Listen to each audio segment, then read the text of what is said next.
Have you imagined asking yourself how many atoms are present in 1 grain of salt? To calculate this, we need elementary chemistry knowledge.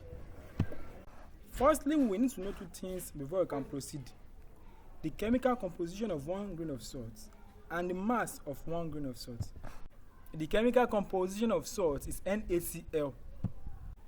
While the mass of 1 grain of salt varies between 0.0003 gram or 0.0006 gram.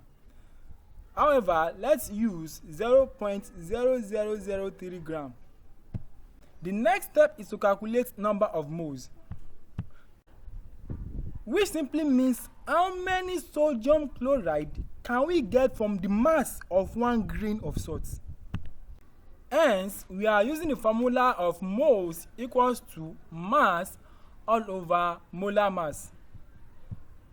The molar mass is the total mass of sodium and chlorine. The mass of sodium is 23, while the mass of chlorine is 35.5, giving us 58.5 gram per mole. Now, let's solve using the formula. Moles is equals to mass of the grain salt, which is 0.0003 gram, all over the molar mass of sodium chloride, which is 58.5 gram per mole. This gives us 5.13 times 10 raised to power minus 6 mole.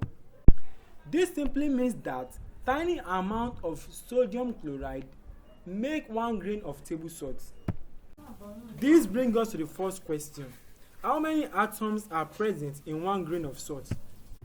To solve this, we use Avogadro's number. Avogadro's number states that in 1 mole of a substance, there are 6.02 times 10 raised to power 23 particles. Particle can be atom, ions, or molecule. This simply means there are billions and billions of particles present in 1 mole of a substance. From what we've done so far, 5.13 times 10 raised to power minus 6 mole makes a grain of table salt. Therefore, we multiply the mole of sodium chloride with Avogadro's number, which gives 3.09 times 10 raised to power 18 sodium chloride atoms. This simply means there are billions and billions of sodium atoms present in 1 grain of salt.